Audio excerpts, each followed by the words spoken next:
is Aaron Blade, and I am the editor, creator, and producer of what you're watching right now, Blade Talk. If you are new here, welcome, and you found this presentation helpful and informative. Do me a huge favor and hit that like button. Do me an even greater favor and subscribe to my channel. I always appreciate all the support that I am given. So before Yom Kippur comes, I would be remiss if I didn't get to the rest of the questions that you all asked me. So as promised, here we are. I'm going to dive into some questions that you all have asked me. So if you're interested, let's hit that intro and let's begin.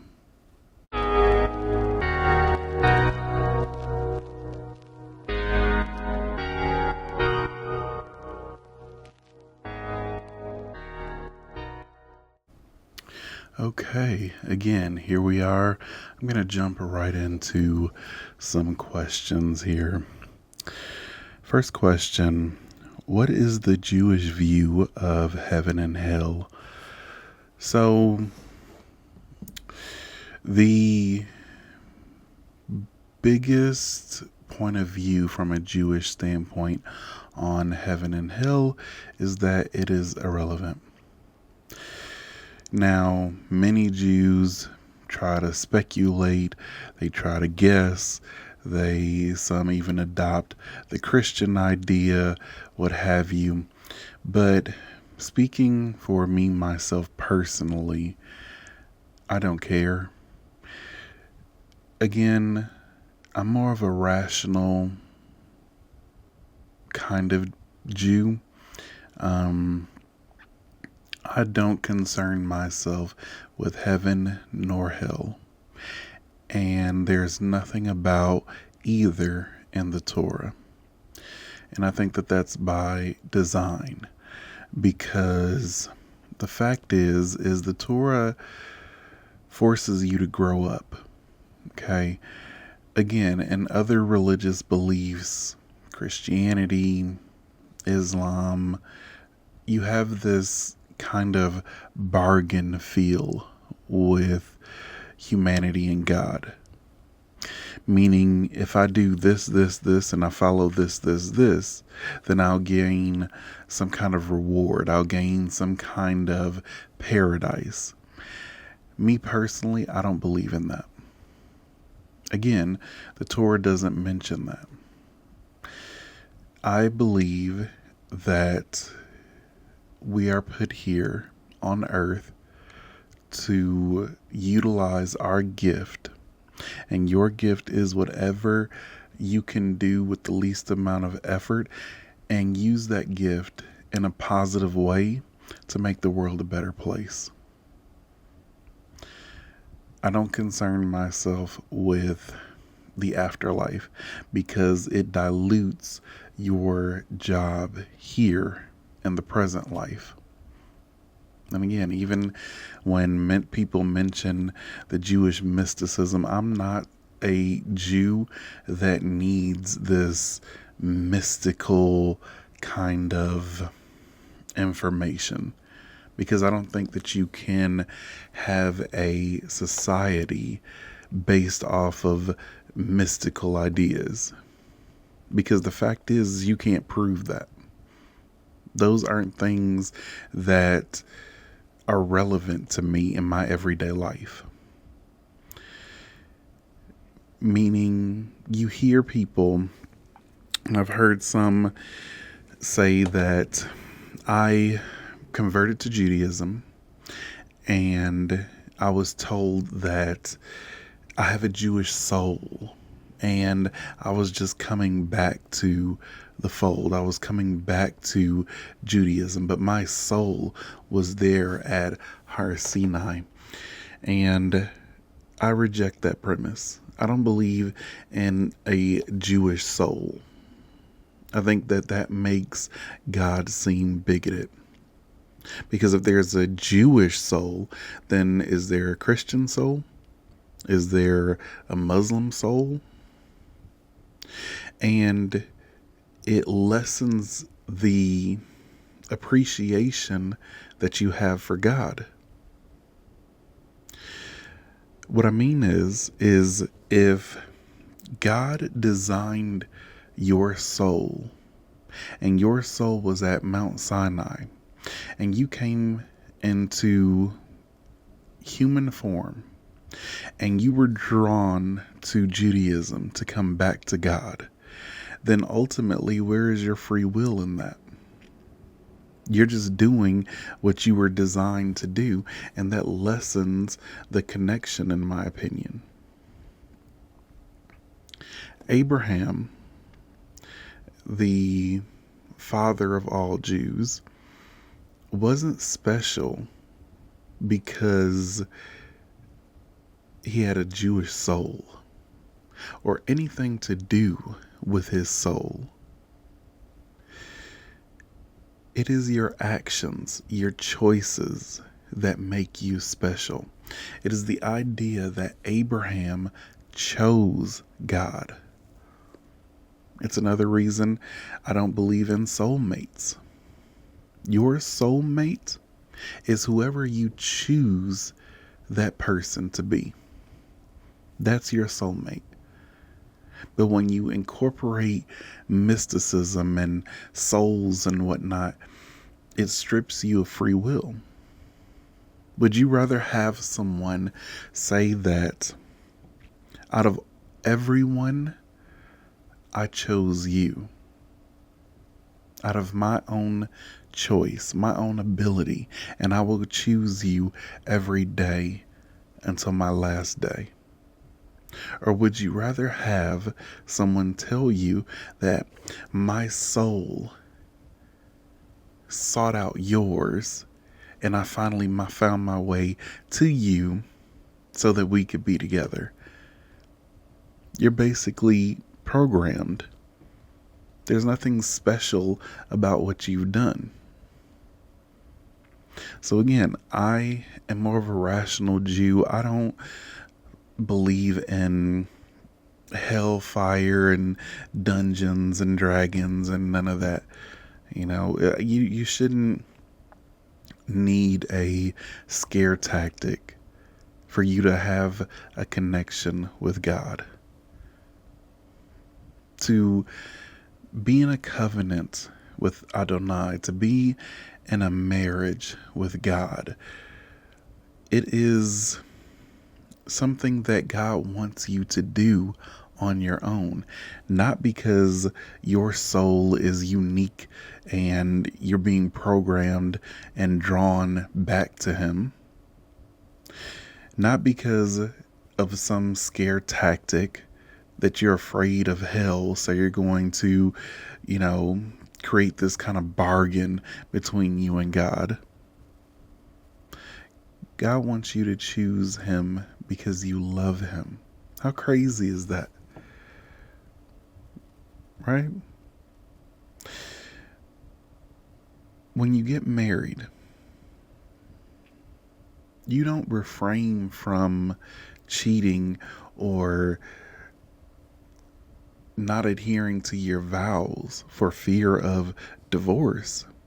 My hope would be that you refrain from those things because you don't want to hurt the person that you love.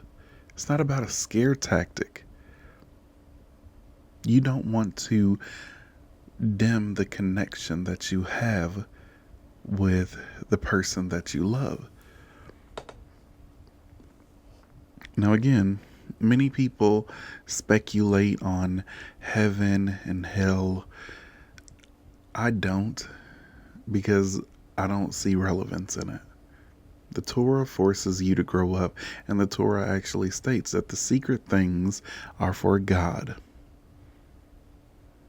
So I'm not going to put a lot of thought and effort into this idea or this notion of heaven and hell. My job is to do what I'm meant to do on this earth.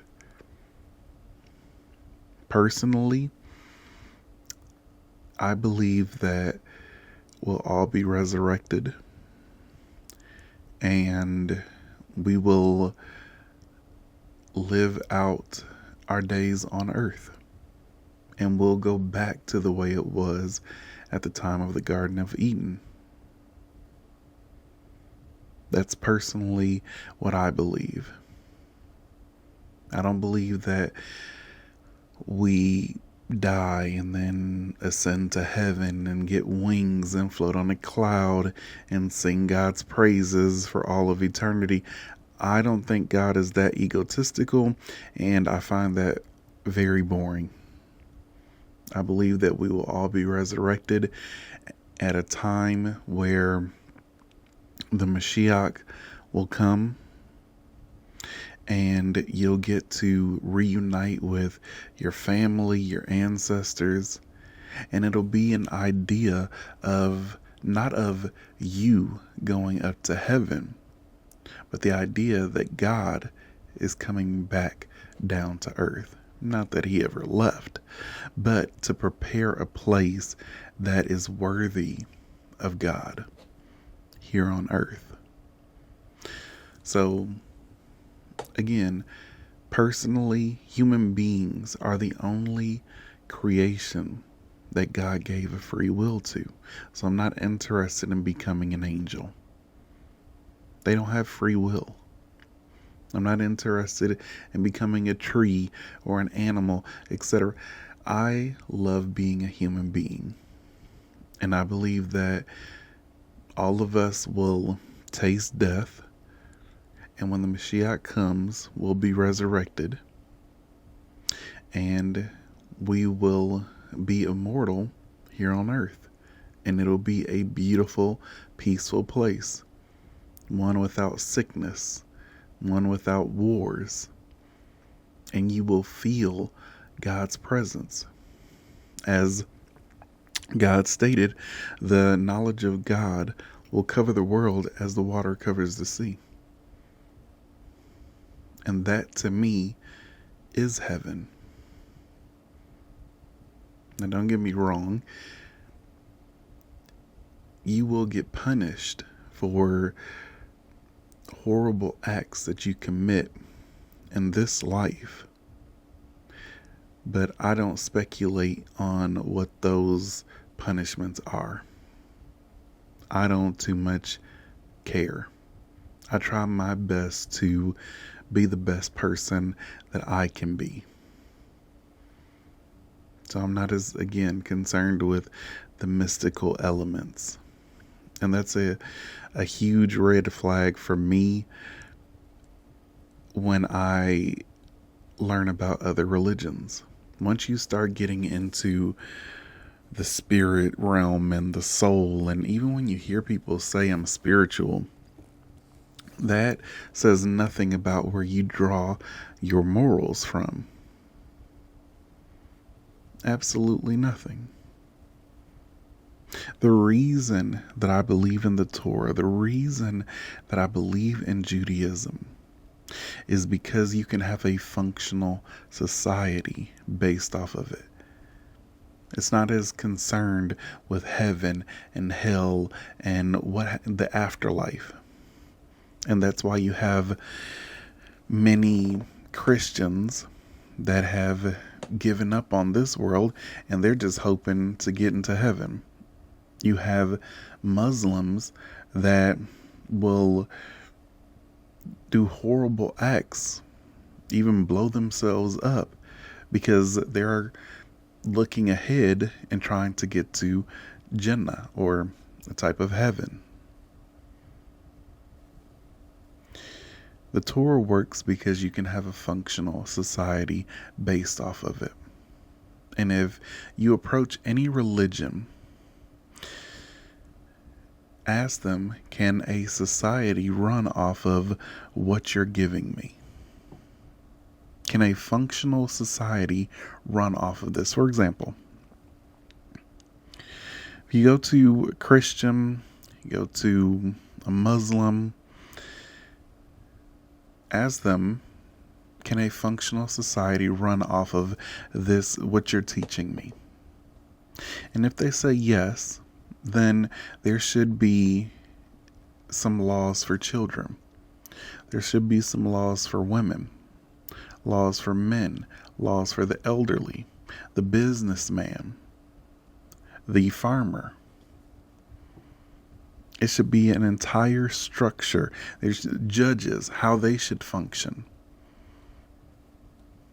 It should be an entire system built around having a functional society. But I believe personally that Jesus was, if he ever existed, the hippie of his day that talked about the spirit realm and my kingdom is not of this world, and I will come, the Son of Man will come in the clouds from heaven and I will ascend, and all of that stuff. That's irrelevant to me. We're dealing with an oppressor with the Romans. If I had lived at that time, we're dealing with an oppressor with the Romans. What are you going to do to stop them? And if all you have for me is, well, let the Romans kill you, but once they do, then you'll get, an amazing mansion in heaven. I don't have time for that. No. Because I don't believe that that's how God operates. When we were living in Egypt under Pharaoh, God came to Moshe Rabbeinu and he sent Moses directly to the Pharaoh, not the generals, directly to the top, and said, let my people go. Moses didn't uplift the Jews with a bunch of, the spirit and your soul, and if you pray, no, let's put some actions to this. We're going to make a better life for ourselves. And Moses went right up to Pharaoh and said, let my people go, or else. And of course he chose the or else.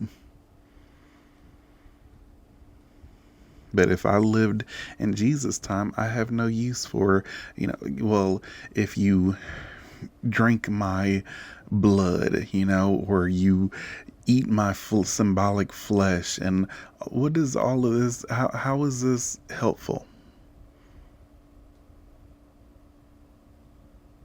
We're being massacred by the Romans. I'm raising the dead and walking on water.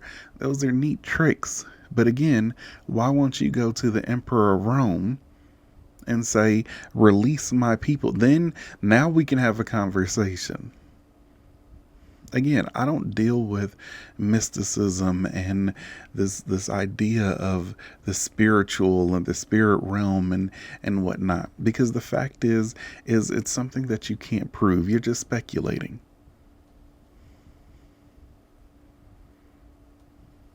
How does that help me in this life? How does that help me unlock my full potential here? And if it doesn't, then it's just a distraction, which is how I view the Kabbalah and Jewish mysticism. So, now that was long-winded, but I hope that answers the question.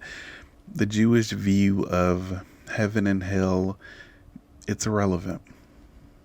Many that dive into Kabbalah and whatnot, they may have different theories and whatnot, but that's all they are theories. The Torah states that the secret things are for God, period.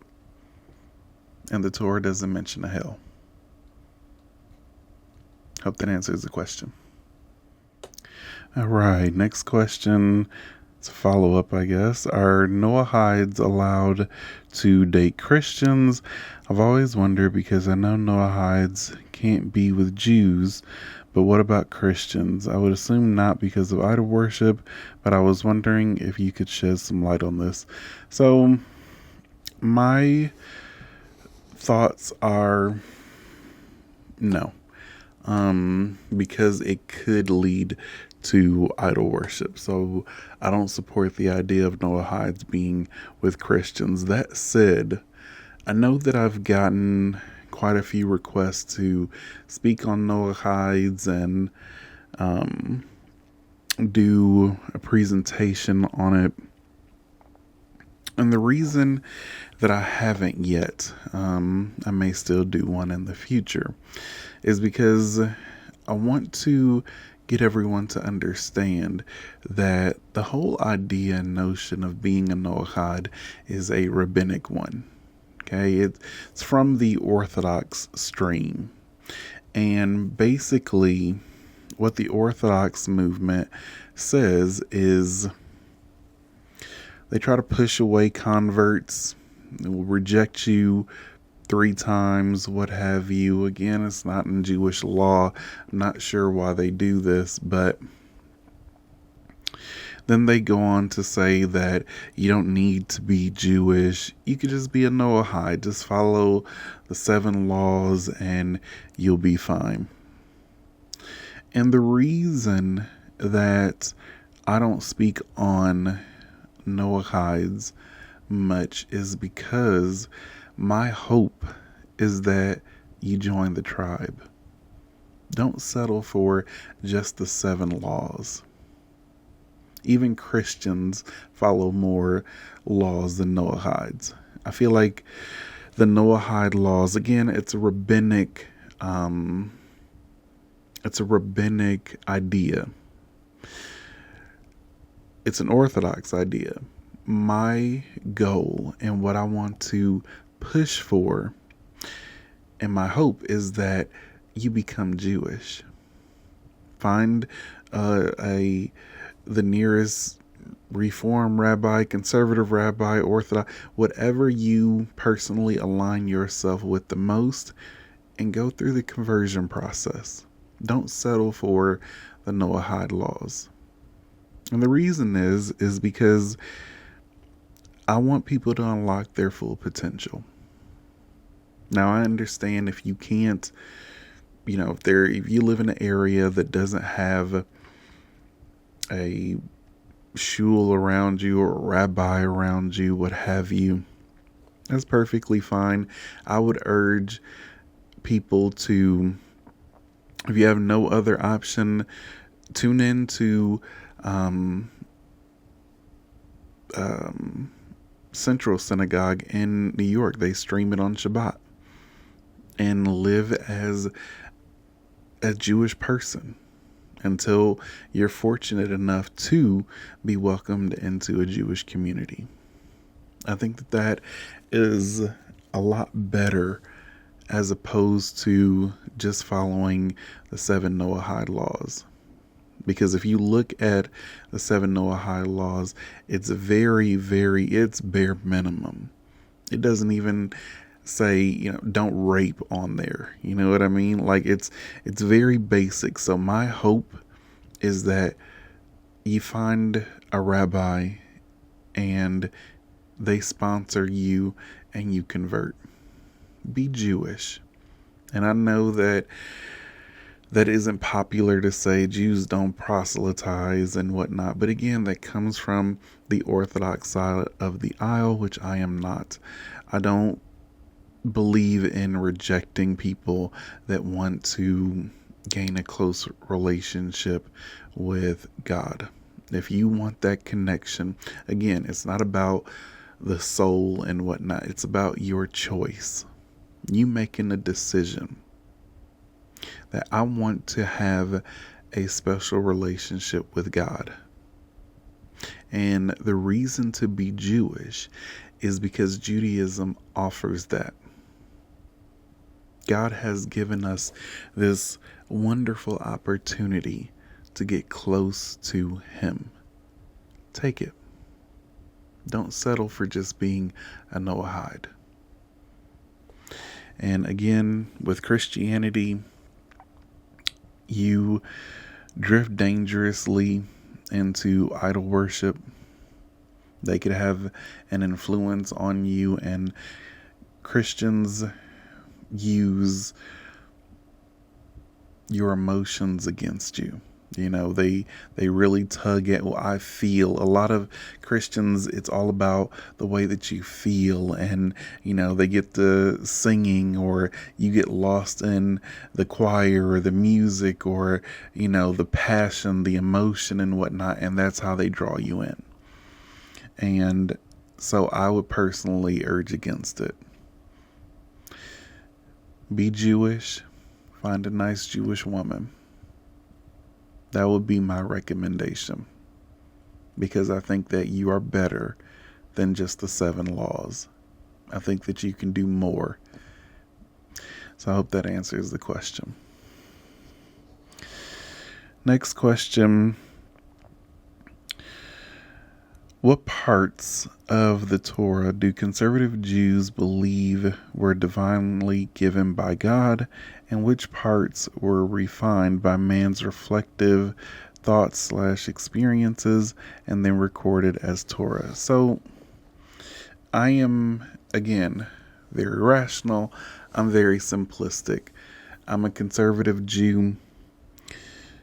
I believe that the Torah alone is from God. And when I say that, I don't mean like the 5 books of Moses in its entirety. I believe that the laws that we are meant to follow, the laws, don't take revenge, don't hold a grudge, don't take interest on your fellow Jew, love the stranger, etc., etc. Though the laws themselves are from God. And then you have the Mishnah Torah, which dives into each of the laws and the rulings of the Great Assembly, or the Sanhedrin. Those are from God. There are 613 mitzvot. Those 613, I believe, are from God.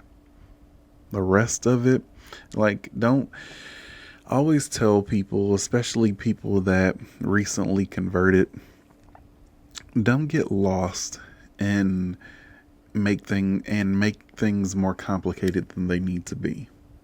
The Torah, the 613 laws, the explanations of how to perform those laws, and again, there are various interpretations, and the rulings of the Sanhedrin, because God states in Deuteronomy chapter 17 that we are to follow. So God delegates authority.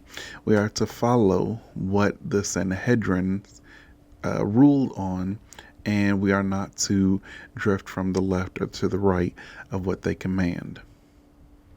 So again, the 613 mitzvot and the rulings of the Great Sanhedrin, those are from God. One is directly from God, the 613 laws. The other is God delegating authority to the Sanhedrin and their rulings that we are to follow. And then there, of course, is the Mishnah Torah, which teaches you how to interpret the laws. But again, there are various interpretations. So, whereas, for example, Orthodoxy states that it's majority rules, right? It's ruled by consensus. For example, the majority of Orthodox interpretation don't use electricity on Shabbat. So most don't. Whereas there's also another opposing view by Rabbi Shlomo that states that no, you can use electricity. But because, the Orthodox sees things as the more primitive you are, the more religious you are, again, it's consensus rules. The conservative movement tries to do what the Talmud does. So there is this law, and then there are various interpretations. You be the judge. Because we have no Sanhedrin here to rule on and make whatever it is that, whichever law that you're looking at final. You be the judge. You decide. And I think that that is the way Judaism should be. And of course, that's my bias, though. And then the Reform movement looks at laws and says, well, I'm just going to follow the ethical laws, and anything above that, then that's going to be a personal decision on my part. And they do what's best for them. So, for me, the 613 laws, the laws given to humanity, I feel are from God.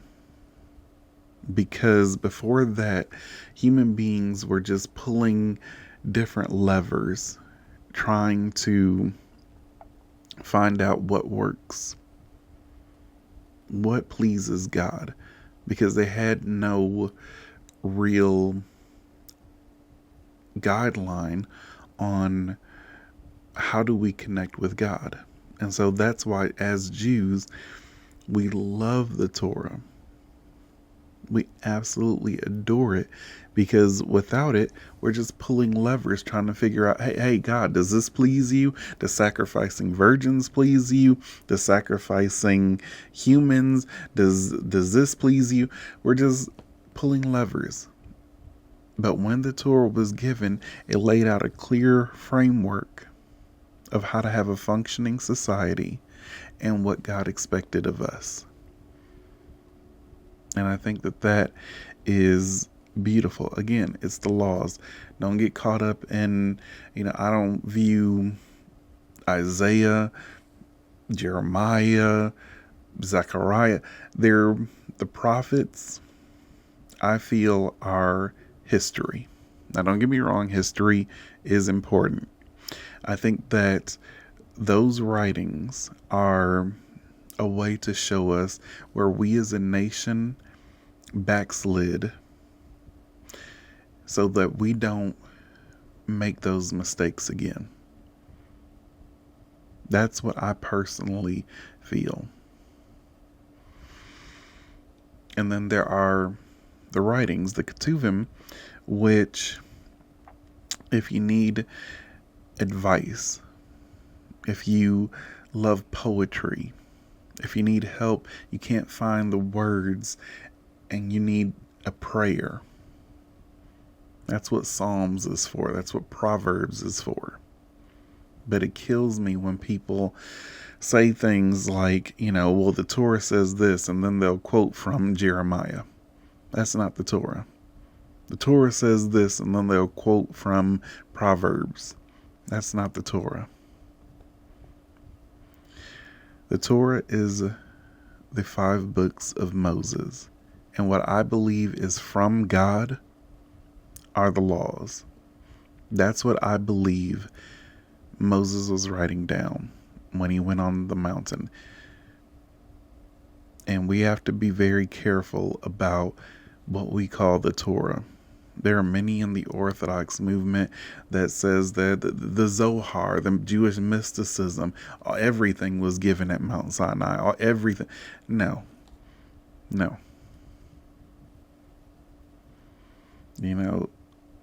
I think the laws themselves are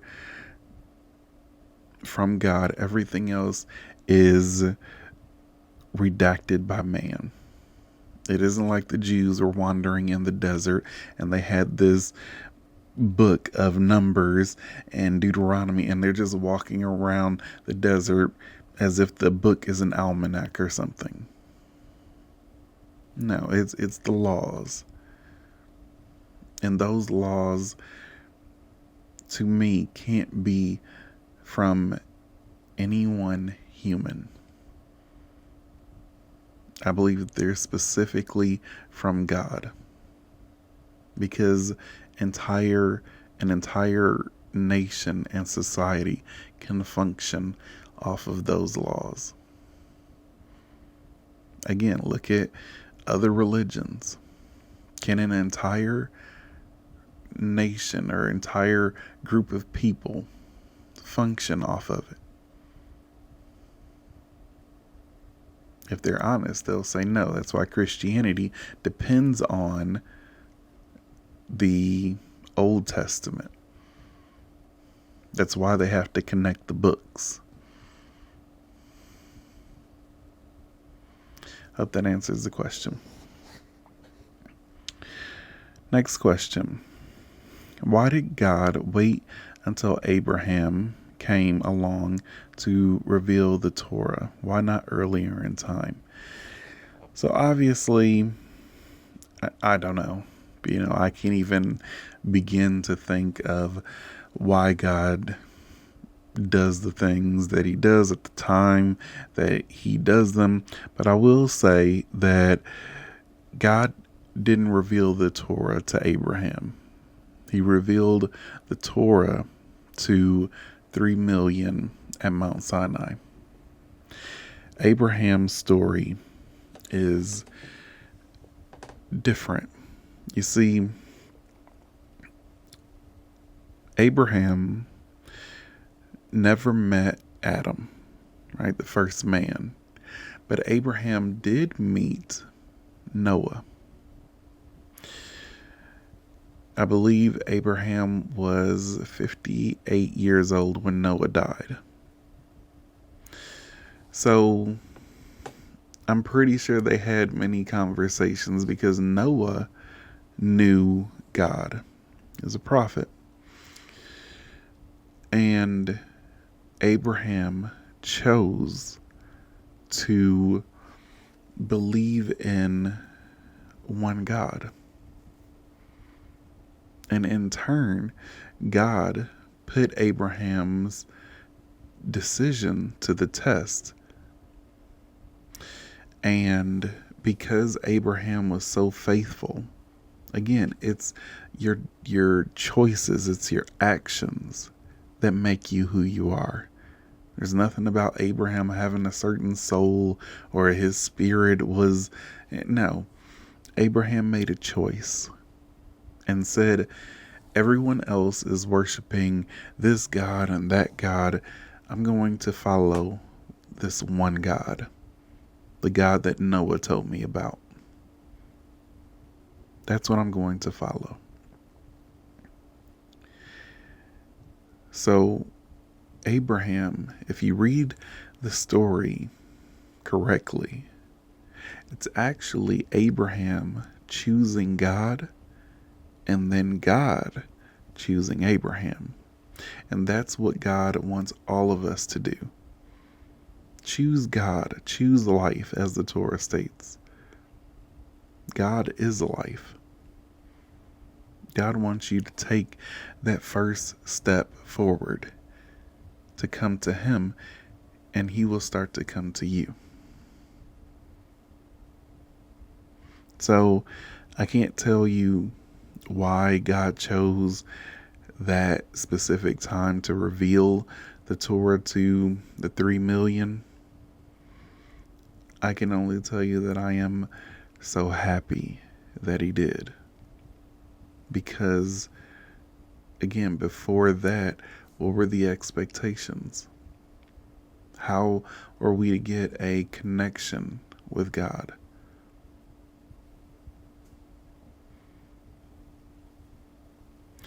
Now, you had people that were trying, and then you had other people, societies were falling apart because they stopped caring.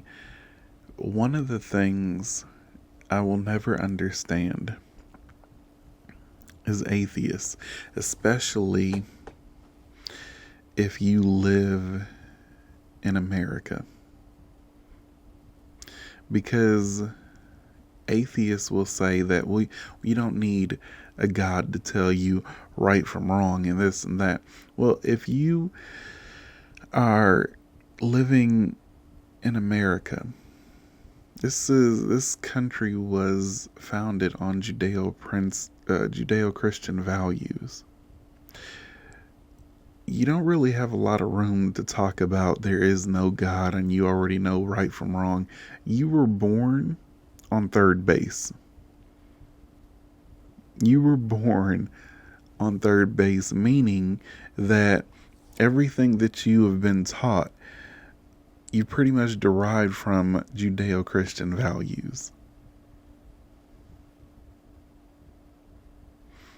So it's almost arrogant to say that, well, no, we know right from wrong. No, you were taught it.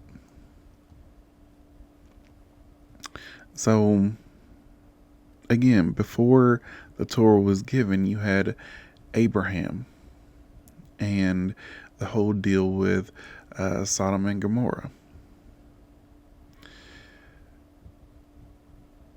And God said, I'm going to destroy these cities. And Abraham actually argues with God and says, no, if I can find, 10 righteous people and whatnot, then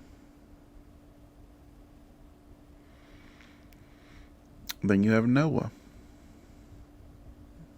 Again, God is fed up with humanity. He's pissed, and he decides to flood the earth because everybody either are trying to pull levers to please God and just trying to do whatever they can, or they give up on it entirely and they do horrible acts. Because a society with no free will, with no purpose, human beings will become self-destructive. If you feel like you have no purpose, if you feel like you have no free will and you're just a bunch of atoms clumped together in the universe, then that has no real purpose, then in the end it's going to lead to depression.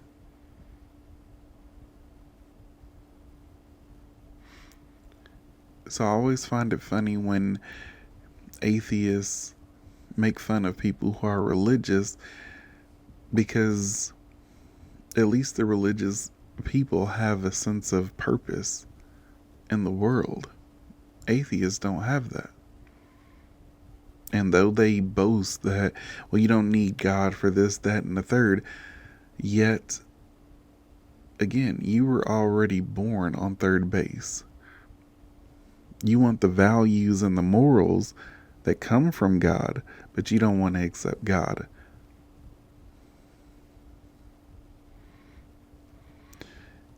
I can only say that I am so thankful that God did give us the Torah. Hope that answers the question. All right, last question.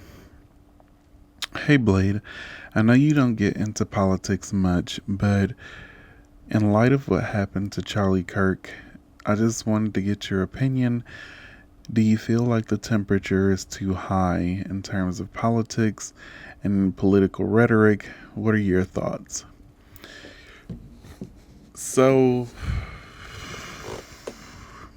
again, I try to stay away from politics as much as possible, but yeah, absolutely, the temperature is too high. But I've been saying that for quite some time. And I believe that there are some on the radical left side of the aisle that takes things overboard and commits political violence. Now, that's not to say that it can't happen on the right, but I think that it happens more on the left than the right.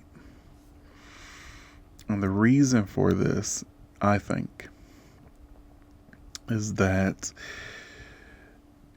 you meet people, and during family gatherings or what have you, they always say the same thing. Don't bring up religion and don't bring up politics. Just gets messy, causes division, etc., etc. I am actually against that. I do not like that, because what we're seeing, in my opinion, are people that don't know how to have conversations, exchange, and dialogue. They don't know how to agree to disagree, because so many have been suppressed by, nope, let's not even talk about it. If you don't talk about it, then you're not teaching them how to agree to disagree. You're not teaching them how to accept other people's perspectives and whatnot. And then it becomes emotional overload, and they don't know how to deal with it. And it's the same with religion. Why not talk about it? Well, it'll cause division. It'll cause people to learn new perspectives too. As long as it doesn't result in insults being hurled back and forth. And again, that shows immaturity. If you can't explain your side, if you can't debate what you believe without insulting the person, again, I always say attack the argument, not the person. And that has to be taught. How are you going to teach it if you're trying to suppress it? It's like, there are other families that say what goes on in this house stays in this house. I'm against that too. No, if what goes on in this house is hurting me and affecting me, then I'm going to get help. And I don't care who likes it or who don't like it. So yes, I do believe that the temperature has been raised. Political violence is on the rise, and it's scary because people don't know how to have conversations. Yeah, we don't always have to agree, but if you can't defend your position, and I do it all the time, there are people that know way more than me, even on Jewish topics. I come on this platform and I openly tell you all, I'm a brilliant, intelligent person, because I know I'm not. I surround myself with brilliant people and I listen to them. Orthodox rabbis, conservative rabbis, Reform, like secular Jews. I surround myself with brilliant individuals and I learn from them. I'm a thief of knowledge. And then I come on this platform and I give it to you. But I have no problem in saying or admitting, I don't know. Or you got me this round. And this debate, I can't answer that. You make good sense. I have no problem doing that. And we're getting away from that with social media and, TikTok, Facebook, etc. People are so convinced that they're right that they can't even entertain the possibility of being wrong. But I've been stating that the temperature has been high for quite some time now, and it's scary. And like I said, I see it more on the radical left than I do the right, because every single Republican nominee, and I remember when they were saying it about Reagan, when they were saying it about Bush, Mitt Romney, now Trump, they're all Hitler, they're all Satan, Darth Vader, every evil person that they can name. And my question is what happens when someone that is mentally unstable takes you seriously, takes your rhetoric seriously? I can't stand when people say that ICE is the Gestapo and Trump is Hitler. What is that going to do to someone who's mentally unstable, that owns a firearm, that really buys into that message.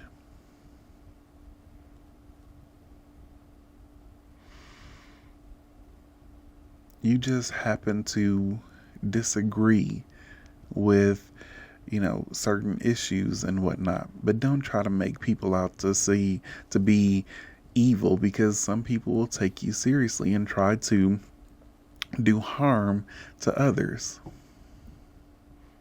I think that America is an amazing place. I consider myself a conservative Jew, and I also lean conservative in terms of politics. And the reason is because on the left, they make you feel as if America is just the worst place to live. It's an evil country. It's an evil empire. And I don't agree with that. I served in the military. I do not agree at all. But that doesn't mean that I get away from what America has done. Yes, America has committed horrible atrocities: slavery, genocide, the forced encampments of Asians, Jim Crow, horrible acts. But I don't judge people by their worst mistakes. And it seems like the left is fixated on every time you feel good about your country. The left wants to knock it down. Wait, remember slavery? Wait, remember what they did to the Native Americans? It's like everything that is good about America is universal. But everything that is evil about America is specific and central to America, as if there was no slavery anywhere else, as if there was no war, genocides taking place anywhere else. Every country, every civilization, every society has blood on its hands. It isn't unique to America. What makes America so great, so amazing, is we acknowledge that slavery was wrong, genocide was wrong, the treatment of minorities during Jim Crow was wrong. We acknowledge that they were wrong. The treatment of women, they couldn't vote, etc. And we made steps in the right direction to become better. And people on the left, radical left especially, forgets about that. They forget that part. Like, imagine you are someone that committed a crime, theft, and you had a friend, and every time that you wanted to rise above and become better, that friend reminded you that you're a thief. So you say, I'm going to go back to school and get a degree. Remember that you stole, though. I'm going to get married. Remember that you stole, though. I'm going to have a successful career. Remember, you stole that thing that one time. Most people won't keep people like that around in their life. And that's how I view it. I don't dismiss it, but I don't judge people by their worst mistakes, because that is true for all of us. None of us are perfect. But I believe a just God, and I believe good people judge you based on how you correct that mistake, and you refrain from doing it again. That's what makes you better. That's unlocking the best version of yourself. You take responsibility, but you don't let anyone hold you down to your worst mistakes or your worst moments. So I hope that we lower the temperature in this country, especially in light of what happened to Charlie Kirk. I really do, because again, we live in an amazing country. It is beautiful. There has never been a country like this one, bar none. So I hope that answers the question, and I hope that everyone has a great fast on Yom Kippur. And if I offended anyone over this past year, in light of Yom Kippur, I ask forgiveness. And to those I've helped, to the people that send me emails and comments saying that listening to you changed my life or caused me to convert to Judaism, whatever the case may be, I wish I did more. To those I helped, I wish I did more. But in the words of Chappelle, you have to be wise enough to know when you're living your dream. But you have to be humble enough to know when you're in someone else's. And after being on this platform, I have come to realize that every time that I turn this camera on and I put this mic up to my lips and I talk to you and give you all my honest perspective, I realize that Baruch Hashem, this is not my dream at all. It's yours. And I am honored to be in it. When people email me, I just seen your presentation and, I want to convert to Judaism, or I have converted to Judaism. And, I realize that it's not my dream at all. It's yours. And again, I'm honored to be a part of your success story. Thank you all so much. Have a great fast on Yom Kippur. And until the next presentation, you all take care.